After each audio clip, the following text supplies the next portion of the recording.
जी नमस्कार दोस्तों, मैं सत्यम मिश्रा और आप देख रहे हैं टीचिंग लर्नर्स का यूट्यूब चैनल। दोस्तों अब आपके लिए आज ईवीएस का प्रैक्टिस सेट नंबर 16 जो कि आपके सीटेट परीक्षा के लिए महत्वपूर्ण है।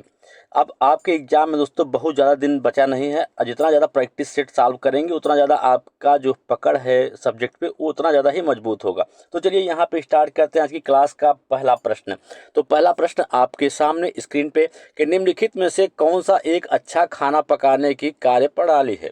तो सब्जियों को काटना और फिर उन्हें बहते जल में धोना, सब्जियों को काटने और पकाने से पहले कुछ देर धूप में रखना, जीवाणुओं को मारने के लिए सब्जियों को डीप फ्राई करके पकाना, सब्जियों को अच्छी तरीके से धोकर काटना। तो यहाँ पे खाना पकाने का सबसे अच्छा तरीका या कार्य प्रणाली जो है उसके बारे में पूछा गया है। तो सबसे अच्छा तरीका यही है कि सब्जियों को अच्छी तरीके से धोकर फिर उनको काटना। बिल्कुल, इस प्रश्न का राइट जवाब ऑप्शन नंबर 4 है। बात करते हैं कि सब्जियों को काटने से पहले अगर हम अच्छी तरीके से उनको धो लेते हैं तो इससे सब्जियों में चिपकी हुई कोई भी गंदगी जो है वो निकल जाती है। यह सब्जी पर मौजूद किसी भी जीवाणु या अवांछित या हानिकारक पदार्थों को हटा देता है। तो इसलिए सब्जियों को काटने से पहले अच्छी तरीके से धो लेना चाहिए फिर काटना चाहिए। ये सबसे अच्छा तरीका होता है खाना पकाने का। चलिए अगले प्रश्न पे चलते हैं। प्रश्न संख्या नेक्स्ट है दोस्तों। और अगर आप मेरे चैनल पर नए हैं तो चैनल को सब्सक्राइब कर लीजिएगा दोस्तों, ताकि इसी तरीके से अन्य वीडियो जो है आपको मिलता रहे। तो मीरा और दिव्या जो है छोटी लड़कियां हैं। मीरा को समोसा, काकलेट और ब्रेड खाने का शौक है, जबकि दिव्या को आयरन की कमी वाला खाना पसंद है। मीरा और दिव्या क्रमशः निम्नलिखित में से किस रोग से पीड़ित हो सकती हैं। भाई जाहिर सी बात है, जिसको ज़्यादा खाना पसंद है, ठीक है, और मोटापा कौन है, देखिए देखो, मीरा और दिव्या क्रमशः किन बीमारियों से या किन रोगों से पीड़ित हो सकते हैं। मोटापा, स्कर्वी, स्कर्वी और एनीमिया, एनीमिया और रतौंधी, मोटापा और एनीमिया। बिल्कुल दोस्तों, हम यहाँ पे बात करने वाले हैं कि दोनों किस रोग से पीड़ित हैं। तो यहाँ पे मोटापा, अगर शरीर में मोटापा आ जाता है तो शरीर में अत्यधिक वसा चयन के रूप में परिभाषित किया जा सकता है। यह व्यक्ति के स्वास्थ्य को खतरे में डालता है। मोटापा से दोस्तों कई तरीके की जो गंभीर बीमारियां ये हो सकती हैं, और जैसे आपको बता दें हृदय संबंधित बीमारियां, मधुमेह, उच्च रक्तचाप आदि जैसे जन्म समस्या जो है जन्म ले सकती है। और यह कैसे होता है, फास्ट फूड, तले हुए और तौलिया खाद्य पदार्थों के सेवन करने से मोटापा होता है। तो जाहिर सी बात है यहाँ पे मीरा जो है वो मोटापे से ग्रसित है। वहीं बात करें दिव्या को, तो दिव्या में आयरन की कमी है। तो एनीमिया का अर्थ है रक्त में हीमोग्लोबिन या आयरन का कम होना। बिल्कुल, ताकत के लिए दवाएं ली जाती हैं और लोगों को गुड़, आंवला या हरे पत्तेदार सब्जियां खाना चाहिए। तो यहाँ पे दोनों सहेलियां जो हैं क्रमशः किससे पीड़ित हैं, तो यहाँ पे तो जो समोसा, कटलेट और ब्रेड के लंबे समय तक सेवन से मीरा को मोटापा होगा, और वहीं अगर हम बात करें आयरन की कमी वाले आहार से दिव्या को एनीमिया रोग होगा। तो यहाँ पे इस प्रश्न का राइट जवाब ऑप्शन नंबर 4 इसका राइट जवाब होगा। चलिए हम अगले प्रश्न में चलते हैं। अगला प्रश्न है यहाँ पे आपके सामने कि विटामिन ऐसे पदार्थ हैं जिन्हें हमारे शरीर को समान रूप से विकसित करने की आवश्यकता होती है। हमारे शरीर में सूर्य प्रकाश की मदद से तैयार किया गया विटामिन कौन सा है। तो यहाँ पे बात की जा रही है सूर्य के प्रकाश से हमें कौन सा विटामिन जो है वो मिलता है। Vitamin D, vitamin A, vitamin के या विटामिन ई। तो सबसे पहले आप जानिए दोस्तों विटामिन होता क्या है। तो हम बात करते हैं विटामिन ऐसे पदार्थ होते हैं जिन्हें हमारे शरीर को समान रूप से विकसित करने की आवश्यकता होती है। और 13 अच्छी तरीके से देखिए दोस्तों, विटामिन जो होता है 13 प्रकार के होते हैं। उनमें से 8 विटामिन बी शामिल है और बाकी आपके ए, ई, डी के विटामिन होते हैं, ठीक है। तो यहाँ पर हम बात करें तो विटामिन जो आपके होते हैं तो उसमें से कौन सा ऐसा विटामिन है जो कि जल में घुलनशील होता है। हम बात करें तो बी और सी जो होता है वो जल में घुलनशील होता है। बाकी ए, ई, डी के जो होता है वो वसा में घुलनशील होता है, ठीक है। तो यहाँ पे कौन सा ऐसा विटामिन है जो हमारे शरीर में सूर्य के प्रकाश की मदद से तैयार किया जाता है। बिल्कुल, विटामिन डी जो होता है सूर्य के प्रकाश से मदद किया जाता है, यहाँ पे तैयार होता है। और अगर विटामिन डी का कभी कभी पूछ लेता है कि इसका नाम क्या है दोस्तों, तो विटामिन डी को कैल्सीफिरोल कहते हैं। क्या कहते हैं, कैल्सीफिरोल कहा जाता है। चलिए हम अगले प्रश्न में चलते हैं। प्रश्न संख्या यहाँ पे नेक्स्ट है। अब इस प्रश्न पूछा गया कि पके हुए चावल को किस कारण से रेफ्रिजरेटर में अधिक समय तक संरक्षित किया जा सकता है। निम्न ताप पर रोगाणु निष्क्रिय हो जाते हैं, निम्न तापमान पर रोगाणु नष्ट हो जाते हैं और मर जाते हैं। भोजन में नमी की मात्रा निम्न ताप पर कम हो जाती है। रेफ्रिजरेटर में कुछ रसायन होते हैं जो रोगाणुओं को मारते हैं। बिल्कुल इस प्रश्न का जो राइट जवाब होगा कि देखिए, हम बात करें तो विभिन्न प्रकार के खाद्य पदार्थ जो है अलग अलग कारणों से या अलग अलग कारणों से खराब होते हैं। तो कुछ खाद्य पदार्थ जो हैं जल्दी खराब हो जाते हैं, वहीं कुछ खाद्य पदार्थ जो होते हैं थोड़ा समय तक चलते रहते हैं। तो यहाँ पे बात करते हैं तो पके हुए चावल को संरक्षण करने की बात की जा रही है। तो चावल को फ्रिज में रखकर पके हुए चावल को जो है संरक्षित किया जा सकता है। बहुत निम्न तापमान पर ठंडा करने से सूक्ष्म जैविक विकास जो है वो रुक जाता है और सूक्ष्म जीवों को विकसित के लिए आवश्यक इष्टतम तापमान नहीं मिलता है। उनकी वृद्धि जो है पूरी तरीके से बाधित हो जाती है। इसलिए पके हुए चावल को भोजन पर सूक्ष्म जीवों से बचने और ताज़ा रखने के लिए रेफ्रिजरेटर में संरक्षित किया जा सकता है।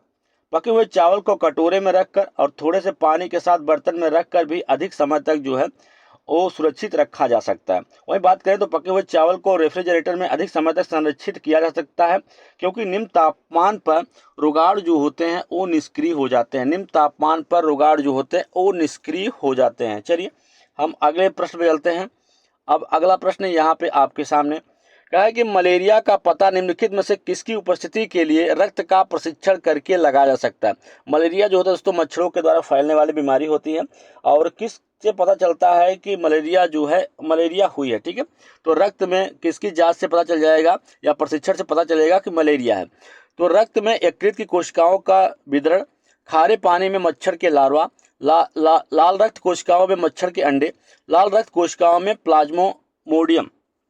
तो यहाँ पे बात करें सबसे पहले कि मच्छर जो होते हैं मलेरिया रोग फैलाने वाले मच्छर से ही होता है। देखिए दोस्तों, मलेरिया जो होता है मच्छरों से ही फैलने वाली बीमारी है। मलेरिया का वाहक जो होता है मादा एनोफिलीज जो मच्छर होता है वो ऐसा काम करता है। ठीक है, कभी कभी पूछ लेता है कि मलेरिया फैलाने वाला कौन सा मच्छर होता है, तो मादा एनोफिलीज जो मच्छर होता है वो मलेरिया फैलाता है। मलेरिया तभी फैलता है जब मलेरिया के मरीज को काटने वाला मादा मच्छर दूसरे व्यक्ति को काट ले।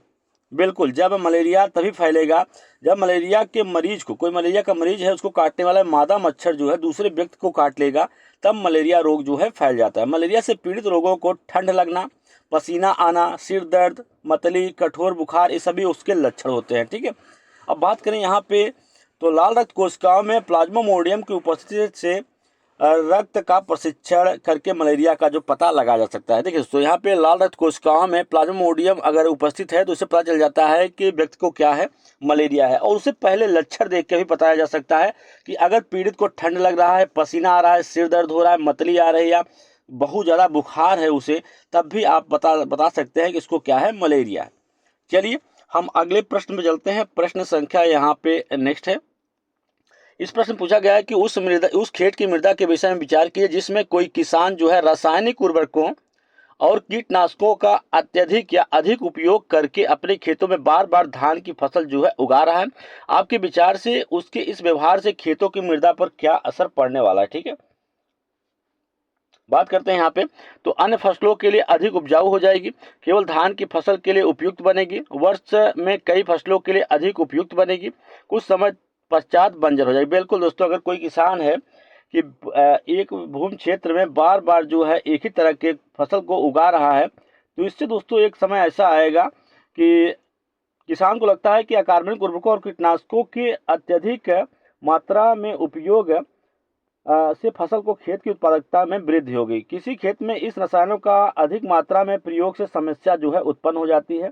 और समस्या दोस्तों इस कदर उत्पन्न हो जाएगी, बता दें आप सभी को, कि एक समय ऐसा आएगा कि जो भूमि है पूरी तरीके से बंजर हो जाएगी, अर्थात किसी भी प्रकार की खेती के लिए जो है वो उपयुक्त नहीं रह जाएगी। ठीक है, तो यहाँ पे बात करें तो इस मिट्टी में मौजूद आवश्यक सूक्ष्म पोषक तत्वों को कमी आ जाएगी और ये रसायन और कीटनाशक भी मिट्टी के क्षरण के लिए उत्तरदायी होंगे। ठीक है, और चलिए हम अगले प्रश्न में चलते हैं। दोस्तों आप भी कमेंट करके जरूर बताइएगा कि आपके द्वारा कितने प्रश्न जो है वो सही हो पा रहे हैं। भौतिक रूप से सूक्ष्म मिट्टी की विशेषताओं को कैसे पहचाना जाता है। इसमें भरपूर मात्रा में जल होता है, इसमें पौधे के लिए प्रकाश पर्याप्त उपलब्ध नहीं होता है, इस मिट्टी में लवण की उच्च सांद्रता होती है, यह मिट्टी कठोर पथरीली होती है। तो किस प्रकार से पहचाना जा सकता है भौतिक रूप से सूक्ष्म मिट्टी को, की जो विशेषताएं हैं किस प्रकार से उनको आप पहचान सकते हैं। तो शुष्क मिट्टी दोस्तों किस प्रकार से आप पहचानेंगे, तो सबसे पहले जानिएगा शुष्क मिट्टी क्या होती है। भौतिक रूप से शुष्क मिट्टी का अर्थ है कि जल मिट्टी के भीतर मौजूद है लेकिन पौधों के लिए सुलभ नहीं है। बिल्कुल, इसमें होता क्या दोस्तों कि जल तो मिट्टी के अंदर जो है मौजूद रहता है लेकिन पौधों के लिए उपलब्ध नहीं रहता है, या तो उच्च लवण सांद्रता के कारण होता है, या तरल अवस्था में जल की कमी, या खराब वायु संचारण के कारण होता है। ठीक है, और इस स्थितियों में उपयुक्त खारे दलदल, ठंडे रेगिस्तान और जल भराव वाली मिट्टी में होती है। भौतिक रूप से शुष्क मिट्टी में लवण की अधिक मात्रा जो है वो हो जाती है, और यह आमतौर पर ऑक्सीजन की कमी और उच्च लवण सामग्री से मृत मिट्टी है। ये ऐसे पौधे मूल रूप से समुद्र तटों के पास मौजूद होते हैं तथा मोसोफाइट्स और मीठे जल के हाइड्रोफाइट्स अच्छी तरीके से नहीं पनप पाते हैं।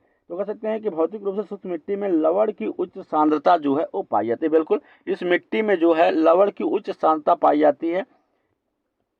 चलिए हम अगले प्रश्न पे चलते हैं। प्रश्न संख्या नेक्स्ट है, और दोस्तों सभी प्रश्न अच्छे हैं, प्रश्न को शेयर जरूर करिए दोस्तों।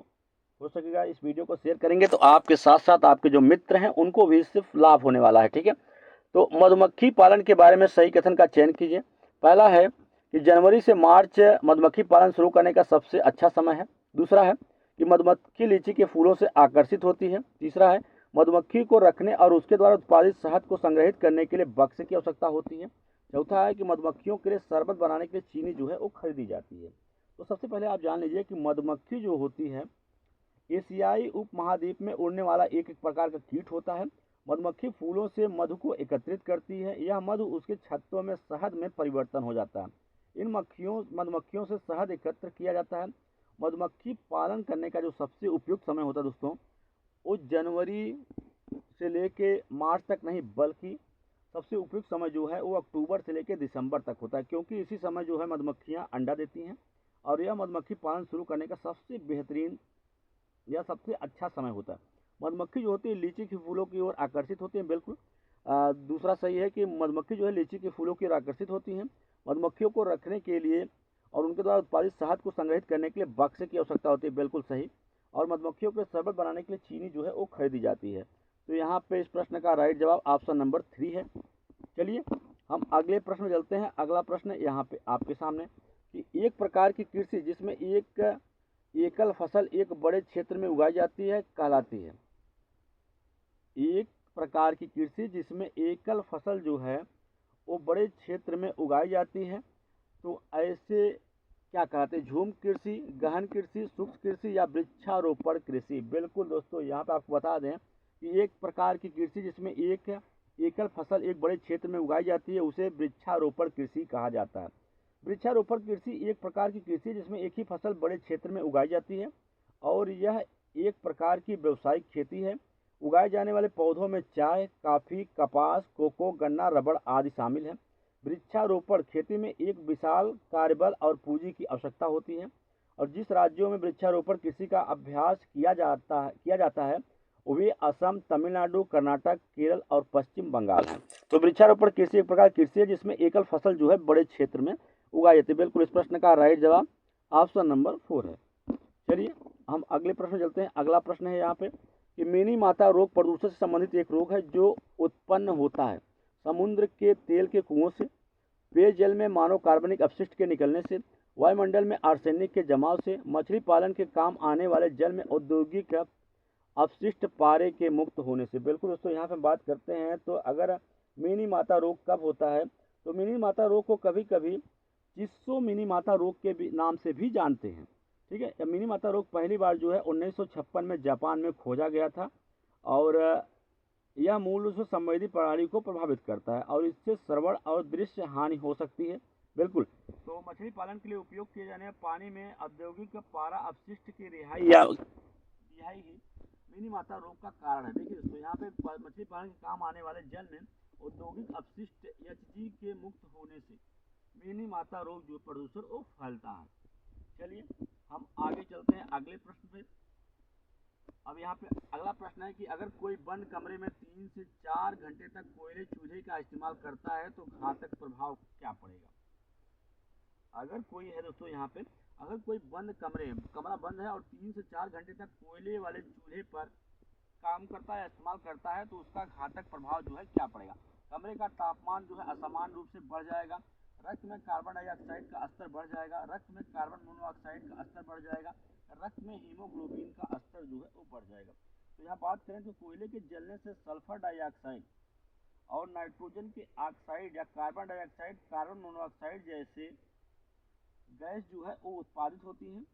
और बता दें यहाँ पे कि इससे कार्बन मोनोऑक्साइड जो है विषाक्तता उत्पन्न होती है, अतः रक्त में कार्बन मोनोऑक्साइड का स्तर जो है वो बढ़ जाएगा। बिल्कुल यहाँ पे रक्त में कार्बन मोनोऑक्साइड का जो स्तर है वो यहाँ पे बढ़ जाएगा। चलिए अगले प्रश्न संख्या नेक्स्ट है। कहा गया कि लोहे की छड़ के एक सिरे को गर्म करने पर दूसरा सिरा भी गर्म हो जाता है, ऐसे पदार्थों को डैश कहा जाता है। ऊष्मा का सुचालक, ऊष्मा का अच्छा कुचालक और ऊष्मा का अर्धचालक या ऊष्मक। तो यहाँ पे हम बात करते हैं कि लोहे की एक छड़ है जिसको एक सिरे पर गर्म करने पर दूसरा सिरा भी गर्म हो जाता है, तो क्या है दोस्तों, ऊष्मा का एक अच्छा सुचालक है। बिल्कुल अच्छा सुचालक है ऊष्मा का। बिल्कुल इस का जवाब ऑप्शन नंबर फर्स्ट होगा, ऊष्मा का एक क्या है, सुचालक है। तो लोहे की छड़ को एक सिरे पर गर्म करने पर दूसरा सिरा भी गर्म हो जाता है, तो ऐसे पदार्थों को ऊष्मा का सुचालक कहा जाता है। और ऊष्मा के अच्छे सुचालक वह पदार्थ होते हैं जो विद्युत या ऊष्मा ऊर्जा को कम प्रतिरोध के माध्यम से गुजरने देते हैं। उदाहरण के सोना, चांदी, तांबा, ये सभी क्या होते हैं दोस्तों, अच्छे सुचालक के उदाहरण हैं। चलिए अगला प्रश्न यहाँ पे आपके सामने। सूर्य की पराबैंगनी किरणों के हानिकारक प्रभाव से पृथ्वी की रक्षा कौन करता है? विरल पवन, संघन पवन, ओजोन परत या नाइट्रोजन गैस। तो सूर्य की पराबैंगनी किरणों से आने वाली हानिकारक किरणों को या हानिकारक पराबैंगनी किरणों से पृथ्वी की रक्षा कौन करता है? ओजोन परत करती है। ठीक है दोस्तों, तो ओजोन परत जो है पृथ्वी के समताप मंडल में एक क्षेत्र या एक अविरल क्षेत्र है जिसमें ओजोन O3 की उच्च सांद्रता शामिल होती है और यह पृथ्वी को सूर्य की हानिकारक पराबैंगनी किरणों से बचाती है। तो पराबैंगनी किरणें जो विभिन्न प्रकार के फोटॉन से बनी होती हैं सूर्य के प्रकाश में पाई जाती हैं। UVA और UVB किरणें पराबैंगनी विकिरण के दो रूप हैं। और बता दें कि ये किरणें आपकी त्वचा पर कई तरह से प्रभाव डाल सकती हैं।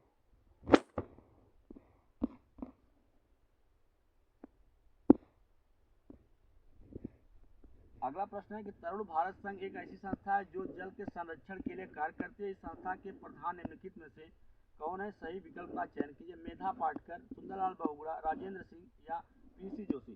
तो तरुण भारत संघ एक ऐसी संस्था है जो कि जल के संरक्षण के लिए काम करती है। इस संस्था के प्रधान कौन है दोस्तों? राजेंद्र सिंह इसके प्रधान हैं। और वहीं अगर हम बात करें सुंदरलाल बहुगुणा, तो सुंदरलाल बहुगुणा जो है चिपको आंदोलन के प्रणेता थे। ठीक है, चलिए हम अगले प्रश्न में चलते हैं दोस्तों। अगला प्रश्न यहाँ पे आपके सामने, और इस प्रश्न में क्या पूछा है देखिएगा। इस प्रश्न में है कि रेखा की माँ प्रतिदिन तालाब से एकत्रित जल में फिटकरी मिलाती है ताकि हल्की निलंबित अशुद्धियों के अवसादन के लिए, कठोर जल को मृत जल बनाने के लिए, जल में कीटाणुओं को मारने के लिए, जल को रंगहीन बनाने के लिए। तो रेखा की माँ जो है दोस्तों क्या करती है कि प्रतिदिन जो है वो तालाब से जल को लेके आती है और उसमें फिटकरी मिलाती है। तो फिटकरी का उपयोग क्यों किया जाता है? तो फिटकरी जिसे एल्युमिनियम सल्फेट के रूप में भी जाना जाता है को पानी में मिलाया जाता है ताकि निलंबित अशुद्धियों के अवसादन में मदद मिल सके। फिटकरियाँ एक प्रकार के सार्वभौमिक स्कंदन है। फिटकरी को जब पानी में मिलाया जाता है तो यह निलंबित कणों से जुड़ जाता है और अपने आकार को बढ़ाकर एक फ्लॉक बना लेता है। आकार और वजन में वृद्धि के कारण यह झुंड कंटेनर के तल पर निक्षेपित हो जाते हैं। बिल्कुल हल्की निलंबित अशुद्धियों को अवसादन करने के लिए वो फिटकरी को जल में मिलाती है।